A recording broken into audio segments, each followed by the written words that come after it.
यदा यदा हि धर्मस्य ग्लानिर्भवति भारत अभ्युत्थानं धर्मस्य तदात्मानं सृजाम्यहम्। महाभारत युद्ध के दौरान जब अर्जुन को सामने खड़े योद्धा अपने सगे संबंधी दिखाई दिए तो अर्जुन की आंखों में आंसू आ गए और उन्होंने धनुष बाण रख दिए। अर्जुन को युद्ध के मैदान में टूटता देख भगवान श्री कृष्ण ने गीता का पाठ पढ़ाया था, जो आज भी जीवंत है। गीता के ये उपदेश आज भी हमारे जीवन में क्रांति का संचार करने के लिए काफी है। गीता के उपदेश सुनने के बाद अर्जुन ने अपने सभी संबंधियों से युद्ध किया और विजय श्री प्राप्त की। गीता के कुछ मुख्य उपदेश जो आज भी हमारे जीवन पर असर डाल सकते हैं, ऐसे कुछ श्लोक और उनके अर्थ हम आज यहां बताने जा रहे हैं। नयनम छिद्रन्ति शस्त्राणि नयनम दहति पावक न चैणम क्लेदयन्त्यापो न शोषयति मारुत। इसमें बताया गया है कि आत्मा को कोई शस्त्र काट नहीं सकता, आग जला नहीं सकती, पानी भिगो नहीं सकता, हवा सुखा नहीं सकती। श्री कृष्ण ने अर्जुन को बताया कि आत्मा शरीर बदलती है, कभी मरती नहीं है।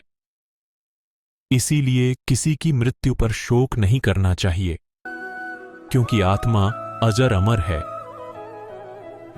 कर्मण्येवाधिकारस्ते मां फलेषु कदाचन मां कर्मफल हेतुर्भूर्मा ते संगोस्त्व कर्मणि। इस श्लोक में श्री कृष्ण ने अर्जुन से कहा है कि सिर्फ कर्म पर तुम्हारा अधिकार है, लेकिन कर्म के फल पर तुम्हारा अधिकार नहीं है। इसीलिए कर्म के फल की चिंता नहीं करनी चाहिए। इस श्लोक में कर्म का महत्व बताया गया है। हमें सिर्फ कर्म पर ध्यान देना चाहिए। पूरी ईमानदारी के साथ अपना काम करें, गलत कामों से बचें। इसलिए सब चिंता छोड़कर एक योद्धा की तरह युद्ध करो। यदा यदा हि धर्मस्य ग्लानिर्भवति भारत अभ्युत्थानं धर्मस्य तदात्मानं सृजाम्यहम्। इस श्लोक में श्री कृष्ण कहते हैं कि सृष्टि में जब जब धर्म की हानि होती है, यानी अधर्म बढ़ता है, तब तब मैं धर्म की स्थापना के लिए अवतार लेता हूं और पापियों का विनाश करता हूं। हतो वा प्राप्यस्य स्वर्गम जित्वा वा भोक्ष्यसे महिम तस्मात् उत्तिष्ठ कौन्तेय युद्धाय कृतनिश्चय।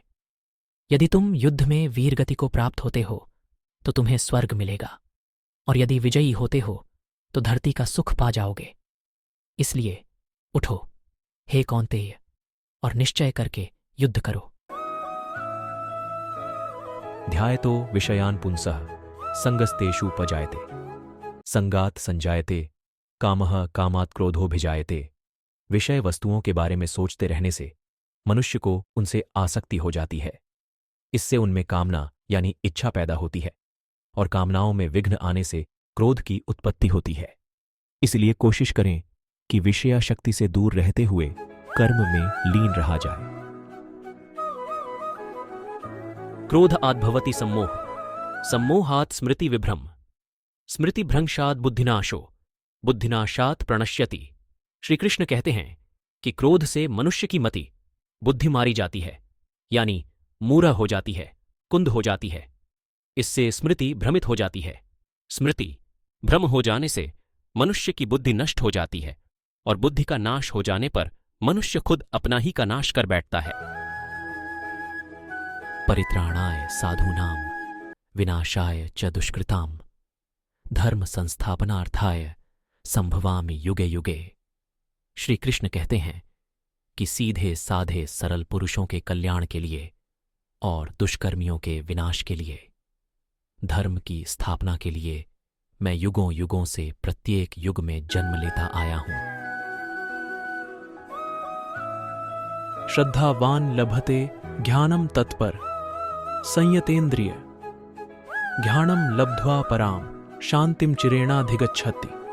श्री कृष्ण कहते हैं कि श्रद्धा रखने वाले मनुष्य, अपनी इंद्रियों पर संयम रखने वाले मनुष्य, साधन पारायण हो अपनी तत्परता से ज्ञान प्राप्त करते हैं। फिर ज्ञान मिल जाने पर जल्द ही परम शांति को प्राप्त होते हैं।